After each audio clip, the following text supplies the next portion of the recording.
ദുബായിക്കുള്ള ഒരു വിസ ഒത്തുകിട്ടാൻ സാധ്യതയുണ്ട്. അത് നടന്നാൽ അമ്മാവൻ എന്നോടുള്ള സമീപനം മാറ്റും. അതുവരെ അയാളെ വെള്ളം കുടിപ്പിക്കാം. രാഘവേട്ട, സത്യത്തിൽ എന്റെ അമ്മയ്ക്ക് അവകാശമുള്ള 5 ഏക്കർ തെങ്ങുംപുരയിടം അയാൾ കൈവശം വെച്ചിരിക്കുന്നു. അതും അതിന്റെ പലിശയും കിട്ടാതെ എന്റെ ഈ ജീവിതം കൊണ്ട് ഒരു പ്രയോജനമില്ല.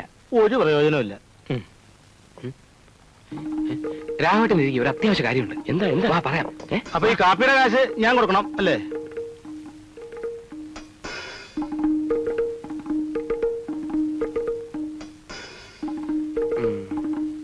ഇല്ലേ, ഞാൻ നേരെ അങ്ങോട്ടേ ഇല്ല. നിങ്ങൾ രണ്ടാളും അവരെ കാര്യങ്ങൾ പറഞ്ഞ് ബോധ്യപ്പെടുത്തും. അവിടുത്തെ കാര്യം നീ ഏറ്റു, ഇവിടുത്തെ കാര്യം ഞങ്ങൾ ഏറ്റു. ശരി.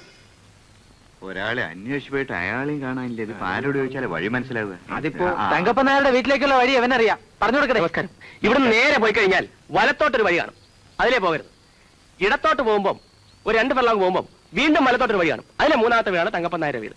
താങ്ക്സ്. ശരി. പാവം, എങ്ങനെ കഴിഞ്ഞിരുന്ന ആളാ, ഇപ്പൊ സ്വത്തെല്ലാം ജപ്തി ചെയ്യാൻ പോവാണത്രേ. ആരുടെ കാര്യമാണ് നിങ്ങൾ പറയുന്നത്?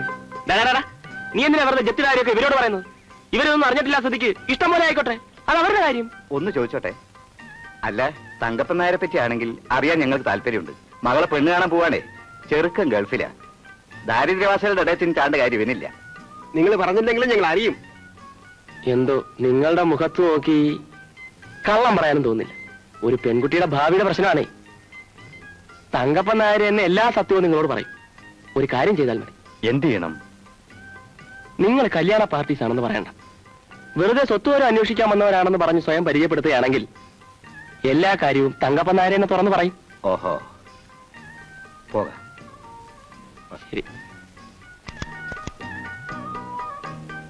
അങ്ങനെ താങ്ക്സ്.